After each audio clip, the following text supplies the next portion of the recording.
Welcome to another episode of the Dietitian's Table. I'm your host, Joy, a registered dietitian, and today I'm sitting down with Sia. Let's dive into it. Hi, Sia. Hi, Joy. Thank you for being here. Thank you for having me. I'm super excited. Me too. Tell me a little bit about yourself. Ooh, okay. Main thing about me is I'm a roller skater. I artistic roller skate almost every single day. I enjoy working with children, and I am a college student. I am impressed. Artistic roller skating? Yes. How did you get into that? Ooh, I started with actual figure skating back I want to say maybe 3 months before COVID hit and all the lockdowns happened. All the ice rinks were closed.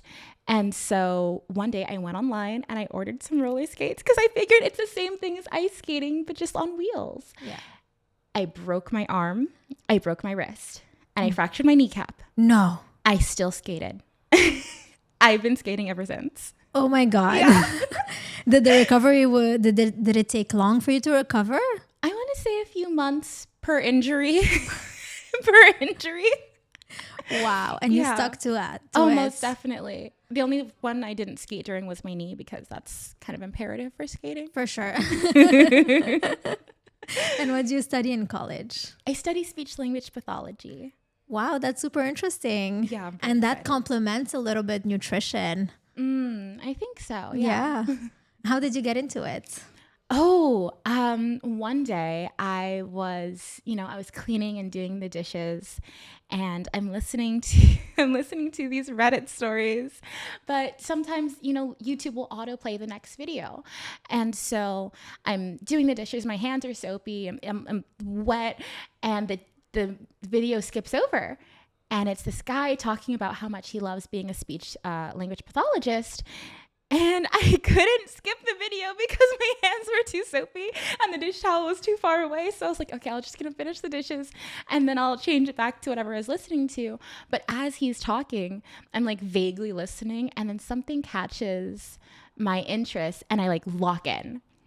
And I'm like, oh, this is very interesting. And after his video, I watched like 6 more. I like sit down on the couch and I'm like, I'm watching, I'm locked in. And after that, I just went for it.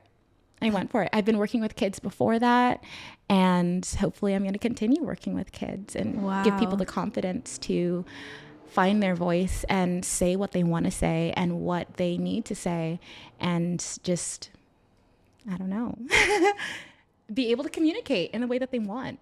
That's beautiful. Yeah. I got goosebumps. That's really beautiful. And it's so random how how life is funny and you just couldn't skip the video. Mm-hmm. And that's how you had to listen to it, and then something clicked.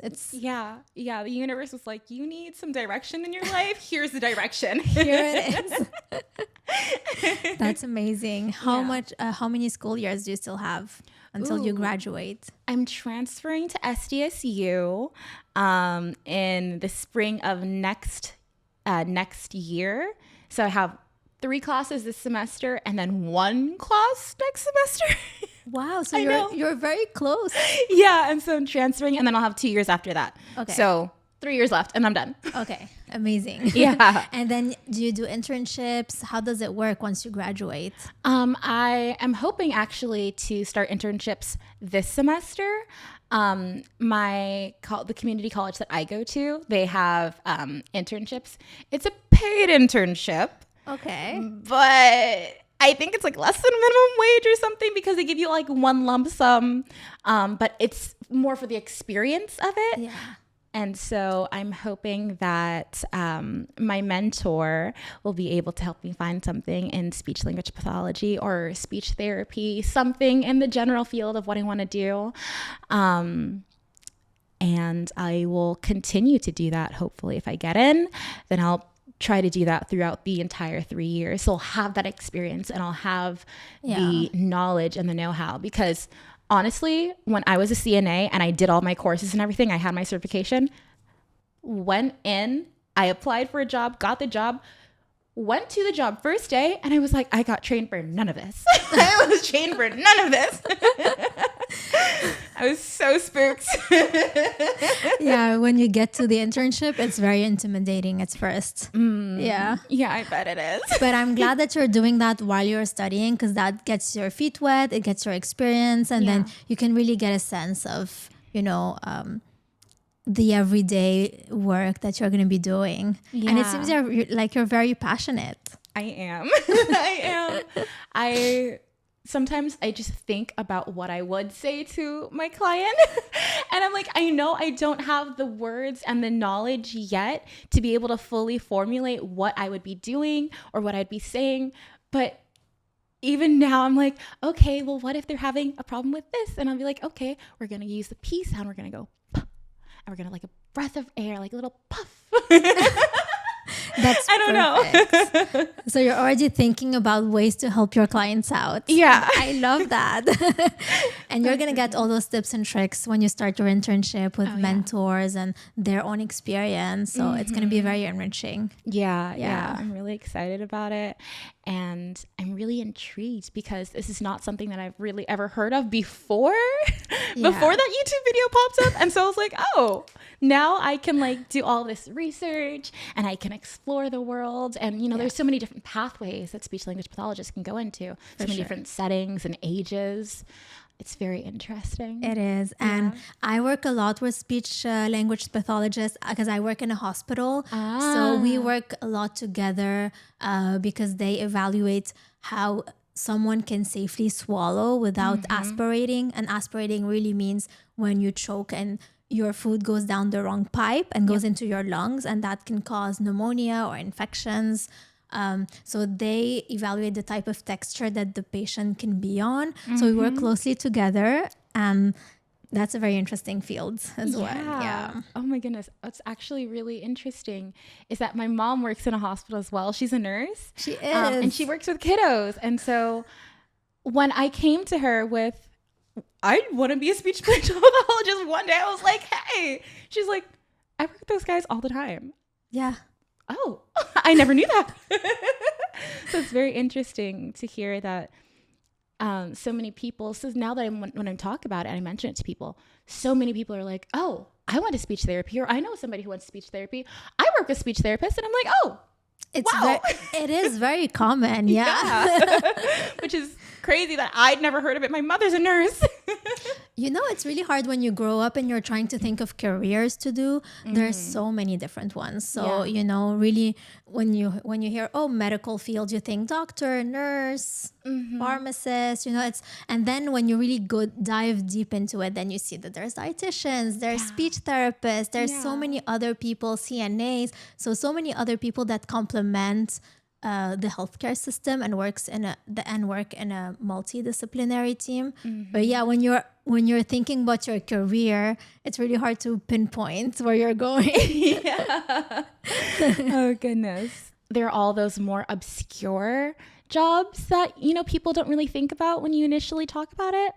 And I think that speech language pathology is one of those more obscure things, but also is so common that people it doesn't really click for people that it can be an option. You know what I mean? Yeah. And it's so important. Yeah, it is. We need to use our voice. We need to be able to eat safely. There's so many things that you can help other people with. So it's so important. Yeah. And when someone works with a speech therapist, we see that they can do wonders with their food, with the way they speak. So yeah. I would really love for somebody that I work with one day to be like, you know what? I went to all of your sessions and I had my first bite of cake and I'm like, oh my God, you're great. And you're going to have those success stories once you start, I'm sure. I hope so. Well, thank you for sharing that. I'm very excited for you and for everything that's, for your journey going into it. Thank you. I'll keep you updated. I'll keep you updated. Please do. Now that we've gotten to know you a little bit, let's dive into the real reason why you're here. But before we do so, if you're enjoying this episode, please like and subscribe wherever you get your podcast.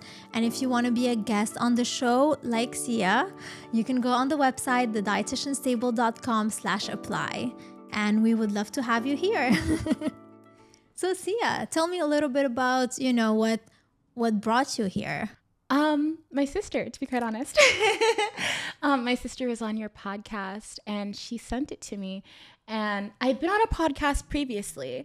And so I thought it would be something that would be really cool to do, because the initial reason why I did the first one was because I'm not very good at being perceived. I'm working on it. But then I took a look at, your YouTube page, and I honestly think I might have seen you on Instagram before. Really? Okay. I think I have. Interesting. I think I have. It's the universe sending you those subliminal messages. Most definitely. The universe is talking to me constantly. If I listen, that's a different story. But I've always kind of struggled with the balance of nutrition and, trying to eat what is going to be good for my body, but also makes me feel good. And then sometimes overeating, sometimes undereating, but working with children and telling, being like, oh, let's have maybe one thing that makes your brain feel good, one thing that makes your heart feel good, one thing that makes your muscles feel good. What about something for our tongue, and we'll have like a little sweet treat for their tongue, and, we'll have something for all the different kinds of their body. And then I'm like, oh, do you feel stronger after taking that bite? You look stronger. I love and that. I was like, wait, why don't I do that for myself? And so just the struggle of trying to like unlearn all of the not to say bad habits, but all of the maybe not so helpful habits that I've had in my diet has been a struggle. So I was like, you know what? I think this would be an amazing opportunity to come on here and talk about it. That's perfect. Thank you for doing that. I'm really happy. And yes, the fact that you're working with children and you see how, children, they just know their hunger cues. They listen to their body. So if they're saying they're full, their body's physically full. They are physically full. So they don't have this, this diet culture and those beliefs and embedded, habits that are telling them you need to stop eating now, or you ate too much, or you ate too little. They're just listening to what their body's telling them. And it's so cool that you're able to see that and, try to see, okay, let's reconnect with my body and let's listen to what my body is telling me, instead of just saying that this is how I'm supposed to eat. Yeah. And did you feel it with kids? Did you feel like they're listening more to their bodies? Oh, most definitely. Some kids, even though they'll have like one of their favorite things on their plate still, they'll be like, oh, I'm done. And I'm like, really? Are you sure? And then I think over the first few years I was working with them, I was like, oh no, friend, that one's your favorite. Are you sure? And then I was like, wait a minute. This kiddo wakes up when they need to. They go to sleep sometimes when they're need to. Sometimes. But, their cues are, I want to say, more primal. They're more instinctive. Yes. And they really just don't know what it is to be like, well, that one's gonna, that one's like more fatty than this one. That one's more this. They just say, I'm gonna eat what tastes good, what feels good, and then when I'm full, I'm just gonna stop. Yes. And I'm like, oh, all right, kiddo, all right. For them, it's and so when easy. they say I'm full, I'm like, okay, we're gonna package this up. Maybe we'll have it for a snack later. If it's still good, we'll put it in the fridge. But you know what? If you're done, we're done. Let's go play. Let's do it. Let's do it. Yeah. Let's do it. And so you want to really implement that in your life. Yeah. Cool. That's cool. Thank you. So what's been your biggest challenge in being able to do so? Ooh, I want to say the biggest challenge, definitely, I have a lot of sensory needs. So I have ADHD diagnosed. And so a lot of the time when I'm eating something or when I am going to eat something, I go based off of texture. So there's a lot of foods that I can't eat simply because of the texture. And there's a lot of foods that I really love to eat simply because of the texture. It may not taste the best, but I eat it because of the texture. And so there are times where I will find a texture that I really like. And maybe it's something crunchy or something that's more chewy but not squishy. Okay, I was gonna ask what type of texture do you usually gravitate towards? Yeah, more crunchy things. Crunchy. Because those ones, it also makes a sound kind of in your brain. And that's a nice sound. I get what you're saying. Yeah, now that you say it, I can hear it even. Yeah, it makes a nice sound in your brain. And then things that are more chewy, it's a more repetitive motion. And so it's easy to get into a groove of it's like a chew, chew, chew, chew, chew. And then sometimes you can play around with it. And when I get into a groove, usually I don't really think to stop myself. And I can go through like an entire bag of like big chips, or I can go through like a lot of food at a time. Or maybe at night I can't sleep and I'm like, you know what, this texture would make me feel good right now. And so I'll eat at night and I'll have like a lot of food because I'm like, oh, this texture is really nice right now. And so I think that is the biggest thing that I've had to deal with. Okay. But then again, on the other hand, I grew up as a very big child. I think once I hit maybe 9 or 10, I was 5'9". I've been 5'9" for a long time. I want to say I'm 5'10" just because the number's nicer. But I've been tall my entire life, and this sensory seeking has also been my entire life. So as a child, I also used to secretly eat in my room, like very large portions of things. I felt very lonely when I was a child. And so those textures helped me feel better.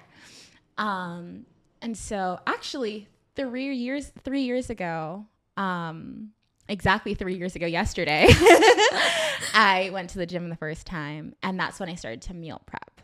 Okay. And that really helped me with the overeating. And also I would undereat a lot because I was bullied when I was little for, being bigger. I was different. I was raised very strict Muslim. And so I'd wear like the hijab and everything, covered head to toe, all those kinds of things. I was the only Black student in my grade. And so that also was kind of, making me different. And I don't think at the time I really knew how bad the bullying was, but I always sensed that I was different and not a lot of kids liked me. I didn't really have a lot of friends. And so it would just kind of be me in my room eating. Well, I am so sorry. That's really hard to, be bullied and, growing up in that environment when you feel different and then other people make you feel different. Honestly, it has changed. And I found people that are not only accepting, but also really cool and also different like me. And we feed off of each other's energy. It's fantastic. That's perfect. I'm glad you were able to find your people. Oh, yeah. People who get you and make you feel safe also. That's so important. Yeah. And I want to go back to what you mentioned about overeating at times and then undereating.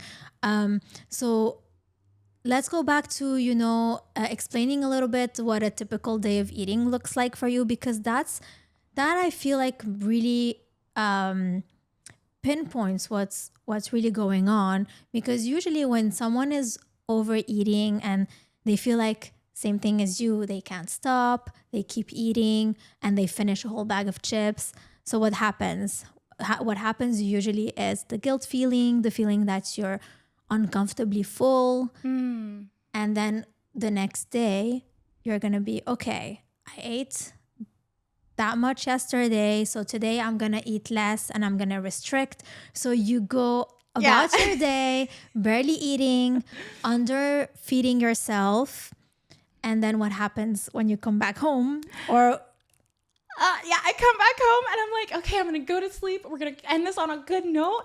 And then I wake up at 2 a.m. and I'm like, I'm going to go eat something, but like only a small something. And I go, and then it starts all over again. Yeah. Yeah. So that's the cycle. That's the vicious cycle Yeah. of, overeating and then trying to restrict yourself, trying to not listen to what your body's telling you. You're like, I don't want to listen to you. I know you're hungry, but we're not eating. And then at night, that's Yeah. And then I binge again. exactly. So it's something that your body can't control anymore, and your body's hungry. Your body needs to be, nourished. So your body's going to ask for food and for nutrition and for, Yeah. food in your stomach, and that's when you're going to overeat. And yeah. So let's break it down. Let's break the cycle. All right, let's do it. Does it still happen to you, those binge episodes, or if I want to call it that way? I want to say not as much anymore. Since I have been, actually, it's kind of really stopped when I got sick. So back in June, I think back in June of 2025, I had been going to Pilates every single day. I was roller skating for 4 to 5 hours a day. I was going to work as well. And then I would also go to a spin class every day, or to the gym or something like that.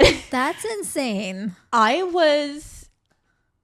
want to say that I was using exercise as a way to mitigate how much I would eat. But then also the exercise was a hobby for me. I love being active. I love being outdoors. I love intensity. I love pushing myself. And so it was kind of both kinds of things. But then I got sick. I got rhabdomyolysis. Mylosis. Yes.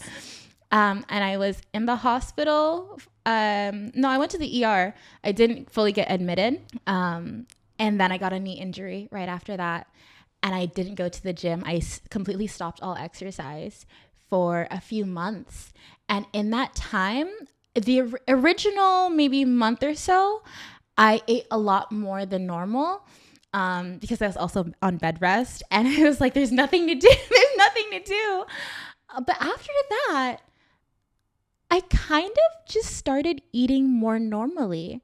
I'm not sure what clicked, because I was like, I can't go back to like fully restricting and like, having nothing, because all of a sudden, if I shock my body back into there and I'm not doing any exercise, I'm going to be like, I might get a little bit smaller. I might, undo some of the damage. I know those are not like, it's not the best frame of thinking. It's not helpful, but that's where my mind was at the time. I was like, it might not, I could do, some mitigation or whatever, but it probably wouldn't be the best thing to do, because I was just sick. I was, and that's probably because I was doing so much. That's exactly it. So rhabdomyolysis, if I'm not mistaken, is when you pushed yourself, you were over exercising as a way to compensate, which is not a healthy behavior per se, because this is a way to, to compensate and not to really move your body in a way that feels good. It's more pushing your body and under eating. So you're not fueling your muscles. You're not fueling your body. So what happened is you exhausted your muscles. Yep. And so they started breaking down, and that's what rhabdomyolysis is. And that's why you got hospitalized. Yep. And so after that, I realized that no matter what weight I was or how healthy or not healthy I looked on the outside, my insides could still be damaged by what I was doing. And so I was like, okay, let's actually never go back to the hospital again. And so I started to try and eat healthier, but just trying to do regular portions and eat things that would, be good for me. And, sometimes I would binge, or sometimes I would have days where I'd undereat. But for the most part, it has been pretty okay. I'd say a normal day of eating for me now is, depending on what I'm doing, especially if I'm going to like work or school, I meal prep I'll meal prep like a bunch of overnight oats, and I'll have like my little overnight oats in the morning, or like a boiled egg as well.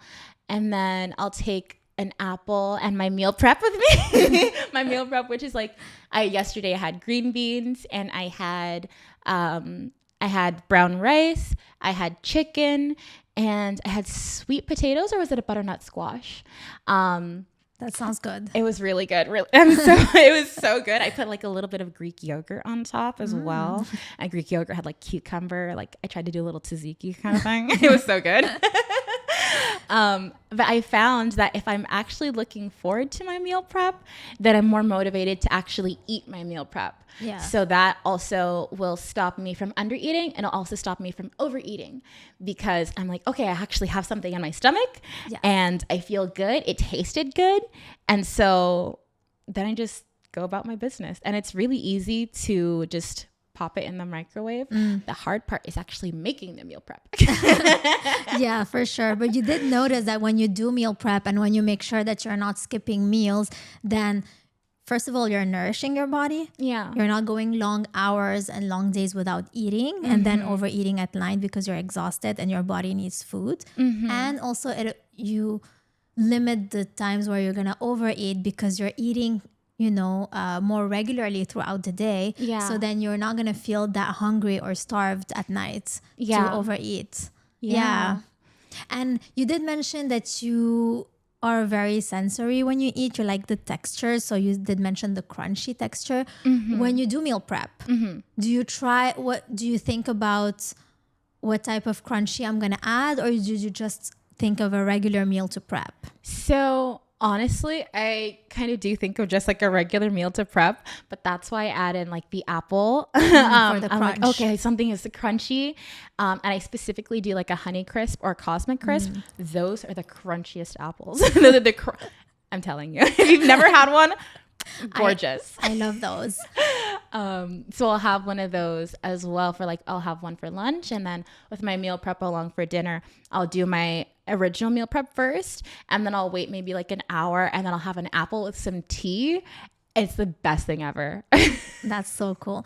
I would recommend to always, when you're thinking about meal prepping, and it sounds like that's been an issue for you in the sense where I need to meal prep. It's something that you need to think of. You need to, do. Yeah. I would say try to reframe it in your brain. It's not just a regular meal prep, but what texture do I want today? Or what type of crunch am I looking for? And then meal prep according to the crunchiness that you want. Or see, let's say you have a meal, how can I make it crunchier? So if you're able to add some crunch with every meal, then you won't feel the urge to crunch at night, because you're having it at every meal. Oh, wait, that's so genius. I've never thought about that. Okay. Oh, I like that a lot. So even with your overnight oats, because they're soaked, so they're not going to be crunchy. Yeah. Have something on the side. So keep them in separate containers to add some crunch. Maybe nuts and seeds to just sprinkle on top when you start eating them to add the crunch. Let's say you're prepping your meal with your vegetables. Okay, what can I add for an added crunch? Maybe some roasted chickpeas. You see? So try to think of, okay, how can I add crunch to my already meal prepped? Yeah. That's so that you always get that crunchy feeling that you like. You know what? I do have an air fryer. I do have a can of chickpeas. No way. Yeah. Yeah. I think that's a great idea. Honestly, I'm going to go home after this. I'm going to try it. Yes, you should. Yeah. I'm going to put them in the air fryer with a little bit of oil, some seasonings. I'm going to dump them on top of my meal prep, and I'm going to see how it goes. Yes. Yeah. I can't wait for you to try it. I'm so excited. And with the air fryer, you can even, do your roasted vegetables so that you can keep the crunch with the vegetables if they're air fried compared to just boiling them, for example. Yeah, because I've tried oven roasting my vegetables and they always turn out soggy. Try the air fryer. It does keep them a bit crunchy. That's so smart. So smart. I have it. I've never used it because I'm like, what do I do in there? What do I do with it?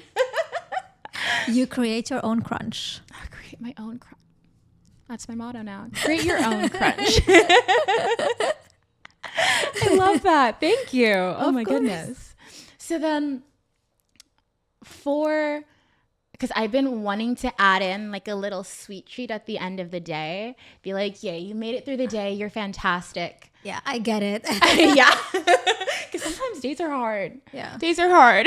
Especially when you're like, you're going to do your internship and you're a student. You have so much going on. So yeah. And then I also sometimes I work overnights as well. It's a 10 p.m. to 6 a.m. Or 6:30 a.m. shift. And so sometimes I just want a little sweet something to be like, you made it. You did good. Yeah. Do you have any suggestions on like maybe something that could contain a crunch, or maybe even something that doesn't have a crunch that could just like be on the go thing? An on the go thing that's sweet and that has a crunch. Yeah. Let's think about it. The only thing now that's clicking is dark chocolate with if there's like almonds in it or some type of nut, but it's dark chocolate. So that way it's fueling, it fuels your brain, and it has the crunch. So that's something that I'm thinking of. Otherwise, what else? What's your go-to crunchy sweet treat? That's a wonderful question. That is a wonderful question. I've only ever really started getting into sweet treats recently. I've been a baker my entire life, but usually I would like bake and give things to people. But recently, like the other night, I caught myself being like, ooh, I want some ice cream. And I was like, ice cream? You? You? I always like turn down all these kind of sweet treat things, but more and more recently I'm like, a little sweet treat would be nice. So I'm starting from like base zero here. Okay, so because do you like to bake? Do you still like to bake? I do. So you can do those easy to make bars at home that you can put in the oven or even in the freezer, and then you can add melted chocolate with some crunch. Let's say you can use a crunchy nut butter, not the creamy one, so you can still get those crunches in. And then you put them in the freezer, and then they freeze, and then you get the crunchy and the That's such a good idea. As you were saying it, I'm like thinking in my head, I'm like, okay, a dark chocolate, okie dokie. I could sprinkle a little bit of sea salt on top, but I can have like a cashew butter, a little bit of sea salt. Yes. And maybe if I have like a square of that and like half of an apple, I think that would complete my entire life. That's perfect. And then you can do a whole batch so that you don't have to do it every time. You just have a whole batch, and then you can just cut small squares. Yeah. So then that makes your meal prepping easier as well, because you don't want to waste too much time also meal prepping. Yeah, because also something I struggle with during meal prepping is if it's taking too long and I'm already hungry, I'm gonna be doing my meal prep, but I'll like DoorDash something. I made beans for my last meal prep. I soaked them for 2 hours. I like boiled them with salt and baking soda. I boiled them for 2 hours, and after that they took like 5 hours. I was so hungry. I was like, no, this is ridiculous. That takes so much time. Yeah. So try to find something that is already pre-cooked, or something that just makes it easier for your meal prep. Yeah. Even frozen stuff, frozen vegetables, anything that you can, something that is already pre-cut. So that just makes your life easier, and it just kickstarts your meal prepping. Oh, yeah, that's genius. Because all that chopping and the prepping and the washing and all this, it takes a long time, and it's so mentally taxing, because like thinking about it is like such a huge chore. Yeah. And I'm like, I don't want to do it. So you need to break down meal prepping, and you need to see, okay, what is my biggest issue with meal prepping? What do I hate the most about meal prepping? And then see how you can make it easier. So let's say, for me, it's chopping. Honestly, for me, it's chopping, especially if you have a family and you need to chop a lot of stuff. So this is, for me, mentally draining even before I start doing it. So what do? I just get pre-chopped, pre-cut ready to just put in the pan type of vegetables. So see what's mentally draining for you in terms of meal prep, and then what you can do about it. Do I get frozen veggies? Do I get pre-cut options? So see what's your biggest issue with meal prepping, and then let's make it happen. Let's find a loophole. Yeah, let's make a loophole, because honestly, now that you say how you can make it easier, I'm thinking about all those times where I bought all the ingredients for my meal prep, but just thinking about all the time it's going to take me and how much I could be doing in that time, and all the vegetables that have gone to waste, all the vegetables that have gone bad in my fridge. So like a frozen pre-cut, I think would be a lifesaver. Yes. And a money saver. For sure. Yeah. And then air fry it and get that crunch. Oh yeah. I love this so much. I'm so excited. Oh my goodness. Me too. I think that I can even add crunch to, because I don't do overnight oats all the time. I can even add crunch to like my egg bites. I love a little egg bite. Yes. I can like, oh my goodness. Okay, wait. I've had a great idea. My egg bites, right? I do a little bell pepper in there. Sometimes I do a little carrot in there. I pop them in a muffin tin. I put them in the oven. But now that we're thinking about the air fryer, what if I put a little bit of sweet potato? I do a little shredded sweet potato. I pop it in the air fryer in like a little nest, a little basket, and I make a sandwich. Yes. You can try that. Yes. I can try that. I think that'd be awesome. Yeah. Thank you. Of course. Well, thank you so much for sitting down with me, Sia, today. Thank you. That was such a fun conversation. I love talking to you. And honestly, I am super excited to watch more of your conversations. Thank you. Yeah. And for our audience, you can find the video of this and every episode on YouTube and Spotify. And please subscribe wherever you get your podcast. This really helps us grow the community. And to be a guest on the podcast, fill out the application on our website, thedietitianstable.com/apply. Thank you so much, and we'll catch you in the next episode. The Dietitian's Table podcast is an independent production of the Dietitian's Table, LLC. Our co-founder and host is Joy Corey, MS, RD, CNSC. Our co-founder and CEO is Sam Sabaga. Our creative director and executive producer is me, Siri Khan. Content of the Dietitian's Table is for informational purposes only and is not intended as individual medical advice. For specific dietary or medical concerns, please reach out to your primary care provider.